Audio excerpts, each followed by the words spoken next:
I didn't raise my voice when the plate hit the tile. White stoneware shattered against the kitchen floor like breaking ice, fragments skittering under the radiator. Sabrina's face was crimson, her breath a serrated hiss. "You selfish old man." Daniel didn't look at me. He looked at her. "You heard him." He said no. Then, louder to me, like he was announcing it to the walls, "You're not my father anymore." I set the basting brush in its cradle and wiped my hands on Clara's old apron, the one with the saucepan in the corner. The turkey was perfect. The room was ruined. Before we continue, please subscribe to the channel and tell us where you're listening from. I smiled instead of answering. 10 years pretending to be the quiet widower in a big old house teaches you which moments deserve words and which deserve documentation. I picked up my phone, tapped a single favorite, and brought it to my ear. "Martin," I said. "It's Ned. Happy Thanksgiving." Sabrina's chin jerked. Daniel frowned. They expected a plea, not a hello. On the line, my brother's voice was brisk, almost cheerful. "You want the switch?" "Activate everything," I said. I could feel Sabrina calculating from the doorway. Who is Martin? What is everything? How dare a man in a faded apron hold an option she doesn't understand? Her parents, by her decree, were moving into the garden flat next month. My wife's studio, the room we still called by my wife's name, even after the cancer took her. "No," I had told Sabrina, and she had thrown a plate. That was the entire equation. Daniel finally met my eyes. There was a flicker there. Guilt, fear, or resentment. I've learned they wear the same mask. "You can't do this, Dad," he said, forgetting his fresh renunciation. "It's Thanksgiving." "I'm not doing anything," I said. "I'm declining a demand." I heard the soft click in my ear when Martin muted to route the checklist, the calls to guarantor desks, the notice to the property manager, the internal flags on the revolving lines that had never belonged to Daniel's income. Not really. I'd built those supports like a scaffold, always promising myself I'd remove them when my son learned to stand. Sabrina folded her arms. "Fine. We'll see how generous you feel when you're alone." I nodded toward the door. "Dinner's over." "Please leave my house." The oak thudded shut. Somewhere on Montague, their raised voices bled into the wind. The turkey cooled. The house finally exhaled. 15 minutes later, my phone vibrated across the counter. I let it ring 4 times. On the 5th, I answered. "Dad," Daniel said, already out of breath, "what did you do?" When the echo of their shouting finally faded down Montague Street, the quiet was almost kind. I stood there in my kitchen, surrounded by the wreckage of one plate, one family, and 40 years of my life. People think a house is just wood and stone. But when you've sanded every floorboard with your wife's hands beside yours, it's something else. Clara and I bought this brownstone in 1983, back when you could still hear the tugboats on the river at night. She wanted light. I wanted permanence. We spent our weekends painting, patching, arguing about colors. We didn't have money then, just patience and love thick enough to fill every crack in the plaster. After she died, I let the house grow quiet. I filled the silence with routine, teaching a few online classes, reading old journals, polishing the banister she used to slide her fingers along. To anyone looking in from the street, I was a solitary, harmless pensioner. That illusion protected me. It kept opportunists polite, neighbors sympathetic, and my son comfortable thinking he'd someday inherit an easy fortune. Sabrina never saw memory. She saw square footage. Every time she visited, her eyes mapped resale value, fireplaces, ceiling height, potential for conversion. She spoke in real estate tenses: could, would, should. To her, grief was wasted space. When she said her parents needed the garden apartment, I understood what that meant. It wasn't kindness. It was colonization. She wanted a beachhead, a legal foothold in the deed. Once they occupied it, it would become a family arrangement, then a transfer of interest. I've taught enough history to recognize invasion when I see it. Daniel, he just nodded along. He thought it was compromise, being the peacemaker. But compromise is when both sides give something up. What he gave up was me. I sat at Clara's old writing desk and opened the drawer where her brushes still rested. Beneath them lay the original deed, yellowed, folded and clean, her signature beside mine. It wasn't just paper. It was proof of a promise, and that promise wasn't for sale, not to anyone. By the time the turkey cooled, the first domino had already tipped. Most fathers give their sons advice. I gave mine a safety net. Years ago, when Daniel was starting out, I quietly set up a corporate guarantor through Cole and Grant Holdings, a shell Martin and I used for our property portfolio. Every lease Daniel ever signed, every car he financed, every credit line he bragged about existed because my name was buried 3 signatures deep in the paperwork. He never knew that. I wanted him to feel independent.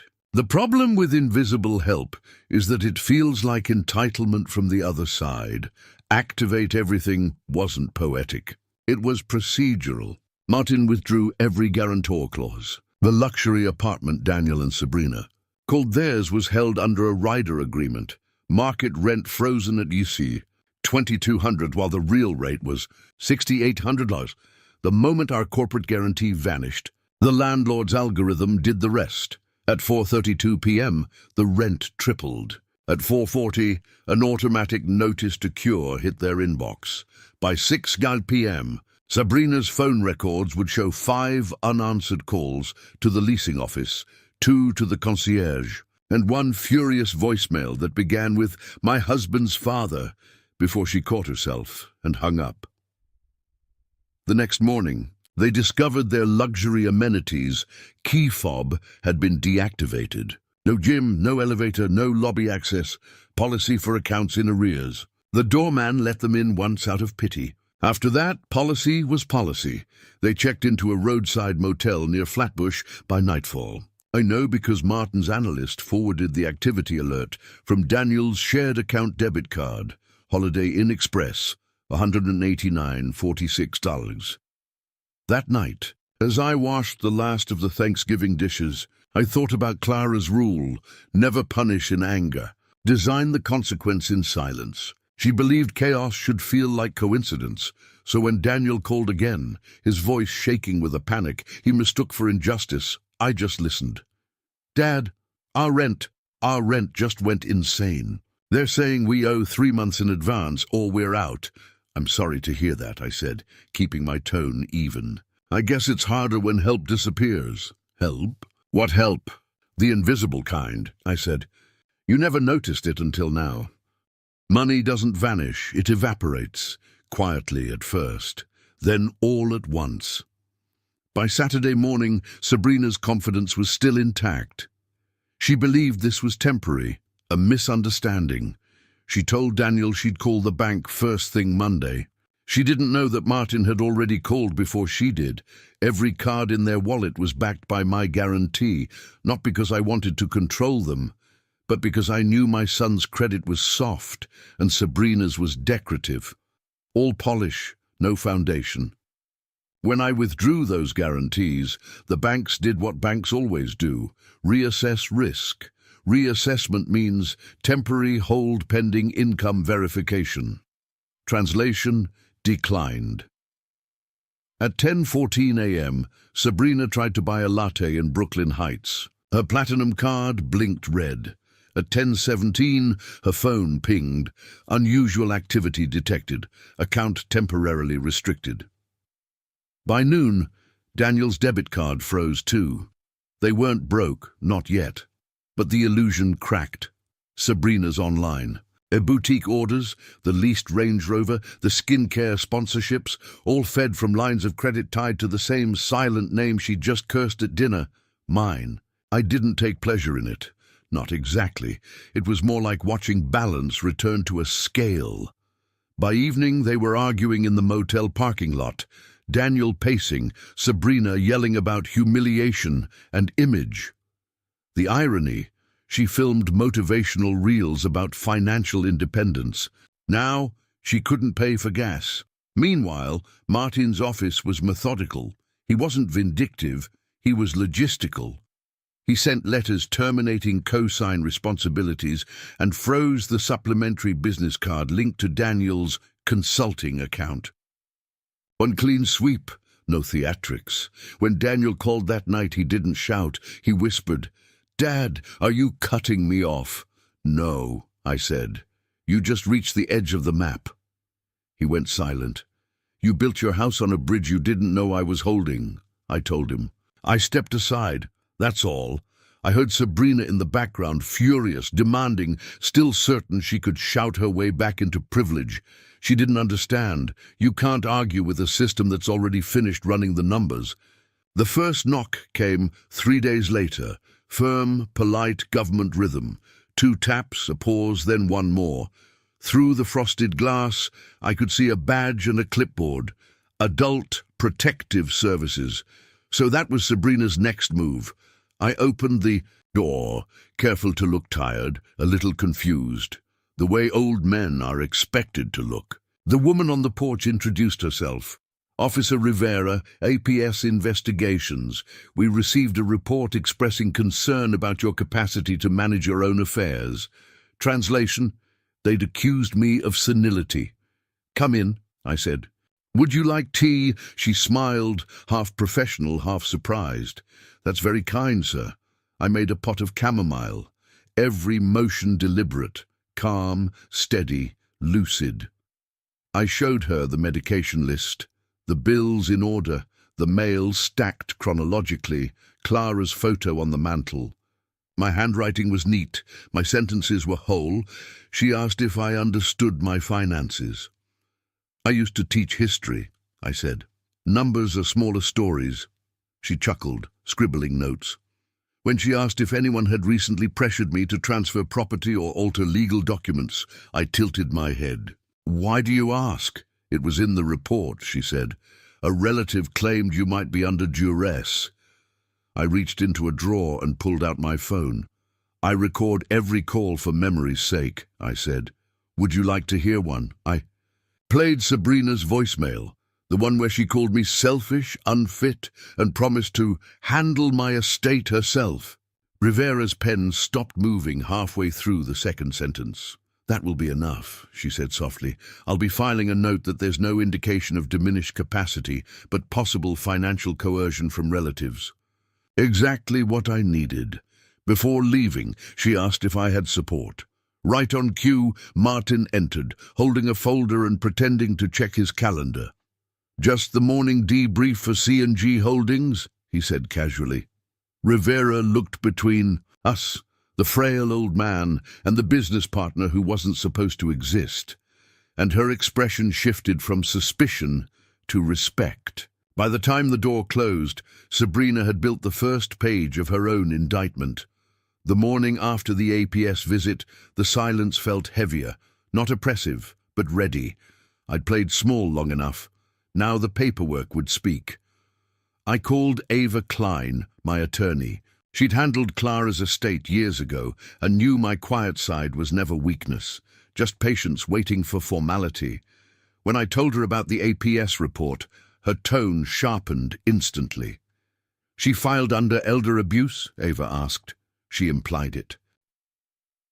"Good. False report plus harassment will move fast." By noon, Ava was in my kitchen, briefcase open, recorder running. We went line by line through the evidence. Sabrina's voicemails. Daniel's texts demanding access. into Officer Rivera's signed visit note documenting pressure for property transfer. It was airtight. Ava drafted a temporary restraining order in under an hour, citing intent to intimidate a vulnerable adult for financial gain.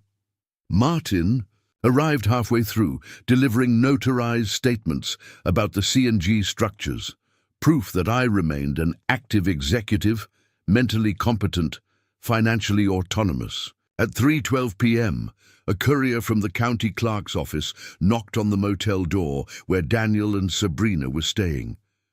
The papers were served.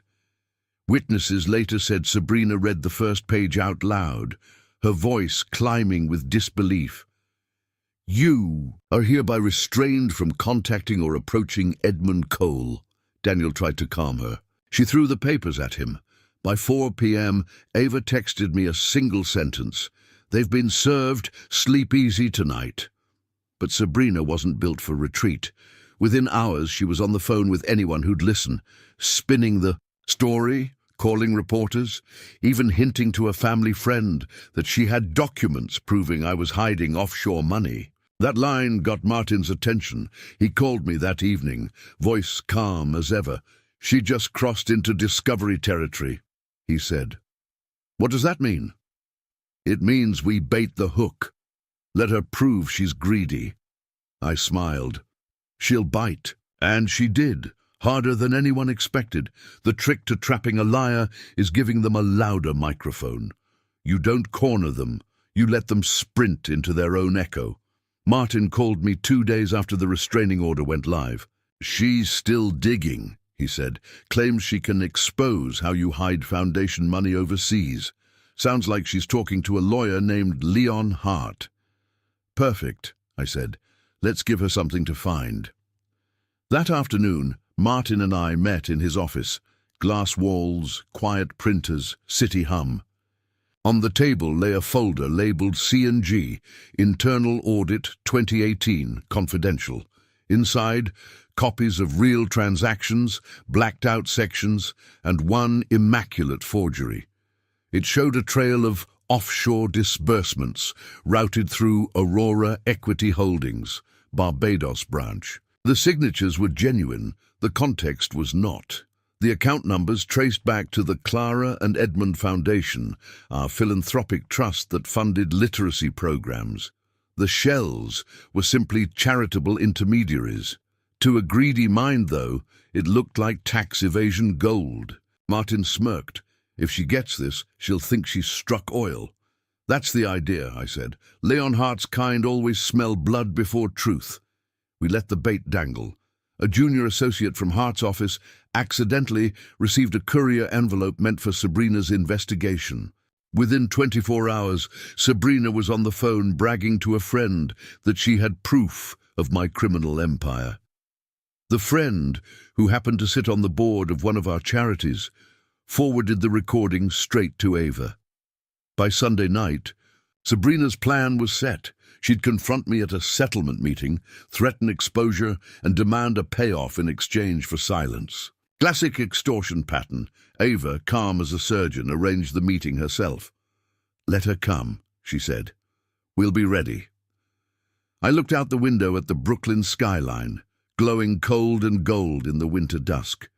Clara always said justice takes the same shape as patience. Now the shape was almost complete. Ava booked the conference room at Klein & Associates for 11 a.m. sharp. Neutral ground, professional lighting, coffee already poured. No drama, just business. I arrived first, carrying Clara's old leather folio instead of a briefcase. Small symbolism, big impact. Martin sat beside me, immaculate in a grey suit, his phone face down, recording. At 11:07, Sabrina entered, flanked by Leon Hart, the self-appointed shark in a $3,000 jacket. She looked rested but electric, the kind of adrenaline that thinks it's confidence. Daniel followed behind, eyes hollow, already regretting being there. Ava greeted them like a hostess, not a lawyer. "Thank you for coming. Let's make this simple." Hart spread a folder across the table, the same one Martin had created. "Mr. Cole," he began, "our clients possess documents indicating significant offshore transfers through an entity under your control. If this information reaches the press or federal authorities, the reputational harm could be catastrophic." He leaned forward, voice rehearsed. "However, they're willing to resolve this quietly. $2 million and full deed transfer of your property. In exchange, confidentiality and peace." Sabrina nodded, lips tight, waiting for the panic she expected to see in my eyes. Instead, I smiled. Ava tapped her tablet once. A projector blinked on screen. A header, C&G Internal Audit 2018, for training use only. Beneath it, a legal watermark appeared. Property of the Clara and Edmund Foundation. Compliance simulation materials. Hart froze. Ava spoke softly. "You just attempted extortion using federal non-profit documentation." This meeting is recorded. The IRS CID liaison and district attorney's office have a live copy of this feed. You may leave or wait for the knock. Sabrina's jaw slackened. Daniel whispered, "Oh my God." I closed Clara's folio gently, like sealing a tomb. "Justice doesn't shout," I said. "It files paperwork." Hart tried to stand. 2 plainclothes agents in the hall stepped in. The room went very quiet. Sabrina didn't look at me. She just stared at the screen, realizing the microphone she'd been shouting into all year was finally broadcasting back. When they led Leon Hart out in handcuffs, Sabrina finally looked at me, not like a father-in-law, like a stranger who'd just rewritten her reality. Ava stayed composed, taking statements, signing seals. The agents were polite, efficient, no dramatics. This wasn't revenge anymore. It was process. Martin leaned back in his chair, arms folded. "You always said justice wears a gray suit," he murmured. Sabrina tried to gather her voice. You set me up." "No," I said. "You built the stage." "I just turned on the lights." She reached for Daniel's hand. He didn't take it. Ava slid a folder toward her. "Since we're all here, let's clarify something you missed. The offshore accounts you found? They belong to the Clara and Edmund Foundation, a registered 501c3 literacy fund. Every dollar is audited by the Treasury's Charities Division. You could have checked that in 5 minutes." Sabrina blinked, eyes darting, trying to find a corner to stand on. "Then why make it look like because?" Ava said. "Greed doesn't read the fine print." I turned to Daniel. "Your name appears on the Foundation's grant statements. Do you know why?" He shook his head. "Because 2 years ago, we gave you a zero-interest $100,000 loan to start your business, on one condition, that you report all expenditures honestly. You violated that clause when you used the money for a down payment on a car registered to her company." Daniel's face drained. "Dad, I didn't." "You did," Martin said quietly, sliding over the receipt. "The Maserati, $70,000. The remaining $30,000 wired offshore to an account under Sabrina's maiden name. That's wire fraud." Sabrina's shoulders slumped. The confidence drained out of her like air from a punctured tire. "This isn't punishment," I told them. "It's accounting. Life keeps receipts." For a moment, the room was silent, except for the quiet whir of the projector fan. Then I gathered my papers, stood, and adjusted Clara's ring on my finger. "You two mistook patience for weakness," I said. "It's not. It's preparation." I left them sitting there, surrounded by evidence, silence, and the faint smell of their own fear. Justice doesn't roar. It hums. A quiet frequency you only notice when the walls start to vibrate. 2 days after the meeting, I sat by the window of Clara's study, watching the snow come down in soft, steady diagonals. The city sounded muffled, like the world was holding its breath. Then my phone buzzed. "Agent Miller, Treasury Liaison, Mr. Cole. We've confirmed the transfers. $70,000 to Maserati North America under Daniel Cole. $30,000 wired to an account registered to Sabrina Hale. We've traced the routing through C&G's prior guarantor bank. Everything matches the audit trail your counsel provided. And the warrant. I asked, signed 20 minutes ago. They'll be picked up before noon." I thanked him, ended the call, and went back to polishing Clara's silver pen set, the one she used to sign our first mortgage. Poetic symmetry, same ink, different chapter. At 11:42 a.m., my doorbell rang again. Not APS this time, Ava. She carried a single manila envelope. "They're in custody," she said simply. "Wire fraud, conspiracy to extort, misuse of charitable funds. Daniel's cooperating. Sabrina's denying everything. The press will call it a domestic financial dispute, but the paperwork will tell the real story." She placed the envelope on the desk. Inside was a copy of the indictment acknowledgement, my name printed under complainant, primary witness. I traced the embossed seal with my thumb. It wasn't satisfaction I felt. It was calibration, the world returning to balance. Ava studied me. "You okay?" "I'm fine," I said. "I built this house on numbers that add up." Outside, the sirens wailed faintly in the distance, not rushing, just arriving. By evening, news alerts buzzed across financial feeds. Brooklyn couple charged in charity funding fraud case. Their photos looked like strangers. Martin texted only 3 words: bored, flipped, mate. I smiled. Clara would have liked that. A year later, the brownstone didn't feel like a fortress anymore. It felt like what Clara always wanted. A place where light had somewhere to land. The trial came and went with surgical precision.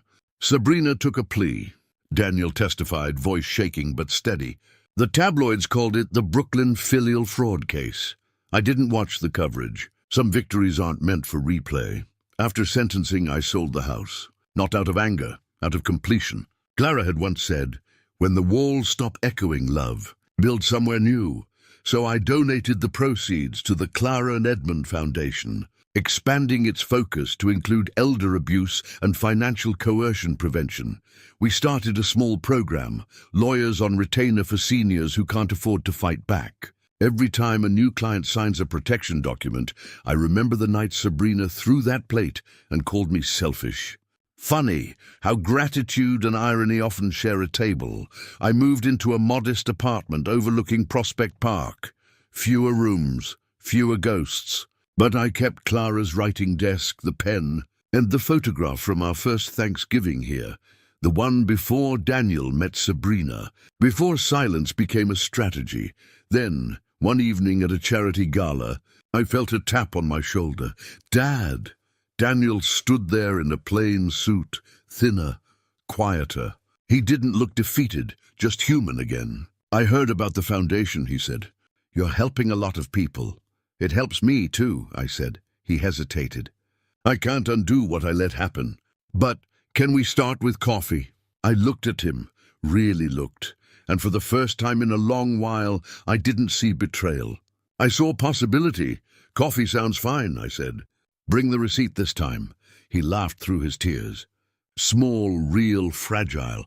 But it was something. Justice had been served, yes. But grace, it seemed, still had one more course to offer.